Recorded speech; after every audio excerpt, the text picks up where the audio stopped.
Les États-Unis d'Amérique et Donald Trump sont en train de conduire une révolution. L'ONU va exploser, je l'ai déjà dit. Premier signe d'explosion, c'est les forces militaires allemandes qui ont pointé à la frontière de l'Ukraine. Alors que l'article 103 et l'article 57 de la Charte des Nations Unies interdit à l'Allemagne de faire intervenir son armée à l'extérieur, en même titre que celle du Japon. Tout ce que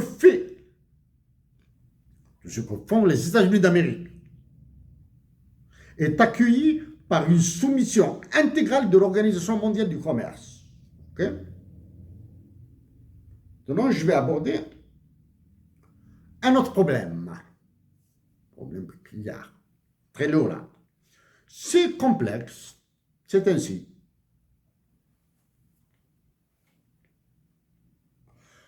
Le Canada est composé de 10 États. Le Canada est un pays composé de 10 États plus 2 territoires.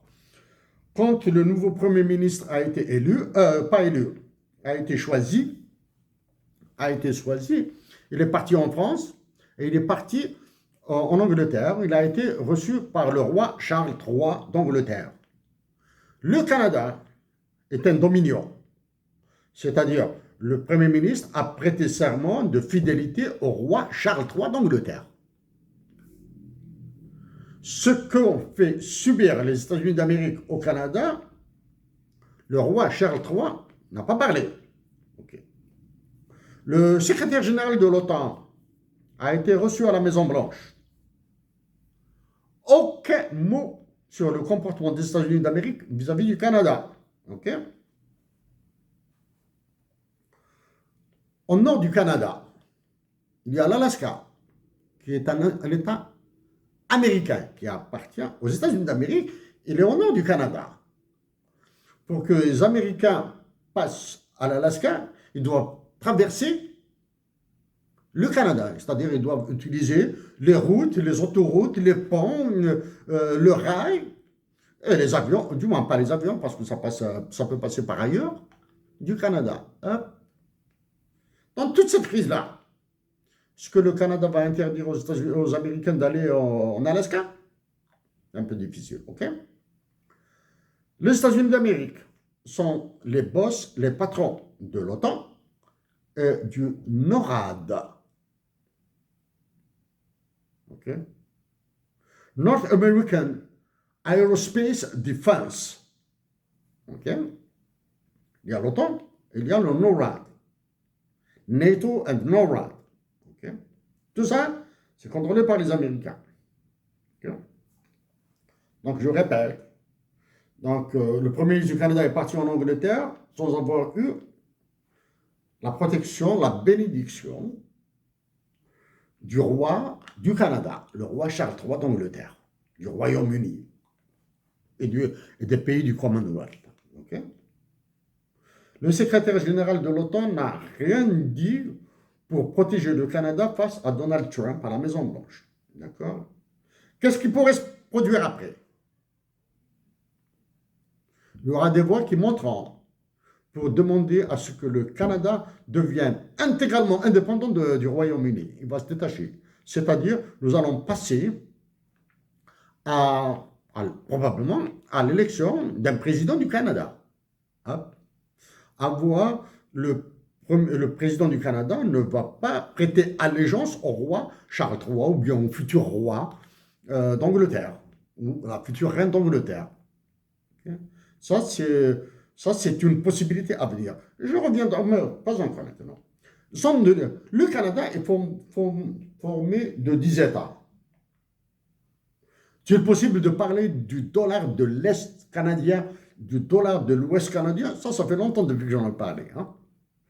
Donc, il y a 10 États, c'est-à-dire chaque État a son Premier ministre, a son Assemblée, a sa police, a ses règles de douane. OK? Ses règles de douane. Le Canada est une zone, ces États forment une zone de libre-échange. C'est une zone de libre-échange avec monnaie commune, le dollar canadien. D'accord? Zone de libre-échange. Quel est le problème?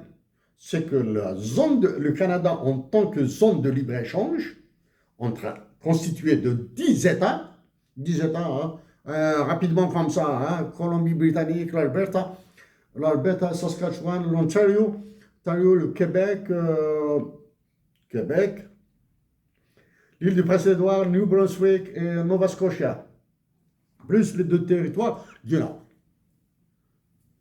Donc, dollar de l'Est, dollar de l'Ouest, c'est possible. Mais c'est une zone de libre-échange non optimale. Quoi? Au Québec, il y a des voix qui s'élèvent contre le pipeline et le gazoduc transcanadien. Actuellement, non. Le Québec, il y a des voix politiques au Québec qui disent non, on n'a pas besoin de ça. OK? Les provinces sont libres de fixer les tarifs douaniers qu'ils veulent, excepté probablement dans certains. La zone de libre-échange continentale, zone de libre-échange continentale africaine.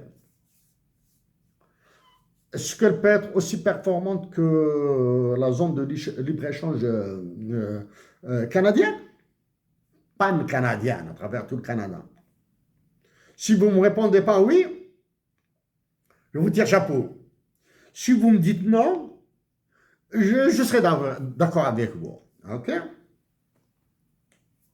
Le Canada a $1, une monnaie unique, dollar canadien.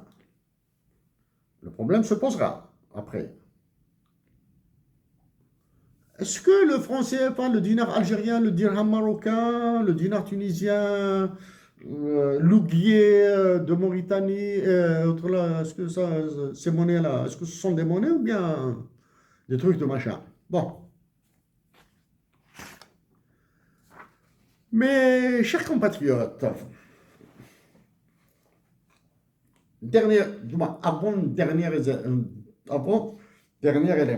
avant-dernier élément.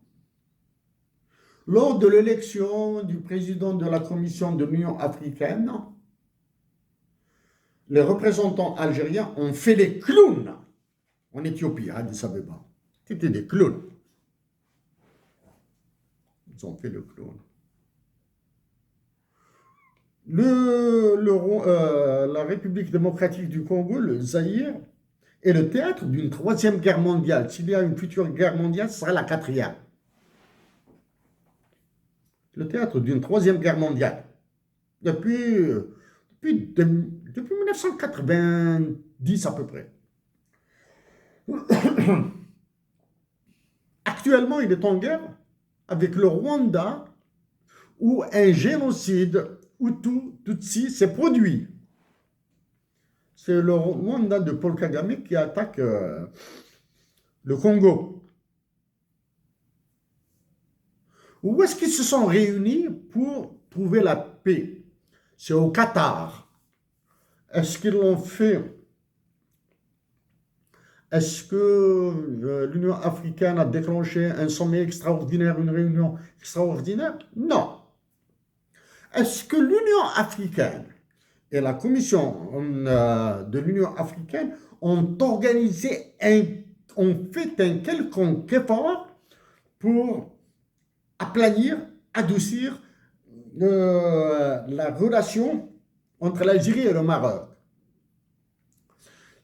Dans tout ce qui se produit entre le Canada et les États-Unis d'Amérique, le Mexique, je ne parle pas, je parle du Canada, je suis au Canada. Les négociations ont été, j'allais dire, 24 sur 24. Et les dirigeants répétaient, je ne lâche pas, je ne lâche pas. Faire l'escalade avec les États-Unis d'Amérique est un jeu dangereux. Être partenaire, c'est fatal avec les États-Unis. Est-ce que quelque chose a été organisé par l'Union africaine et sa commission entre l'Algérie et le Maroc? Non. À un certain moment, un personnage incapable d'aligner deux phrases a pensé qu'il allait faire de la médiation entre la Russie et l'Ukraine. Où se fait la médiation entre l'Ukraine et la Russie maintenant? à Riyad, en Arabie Saoudite. C'est dans les pays arabes. Est-ce que ces pays arabes, le Qatar, l'Arabie Saoudite, etc., ont organisé quelque chose entre les musulmans, Palestine, mes frères et sœurs de Palestine, mon cœur est avec vous, ok? Entre le Maroc et l'Algérie, rien.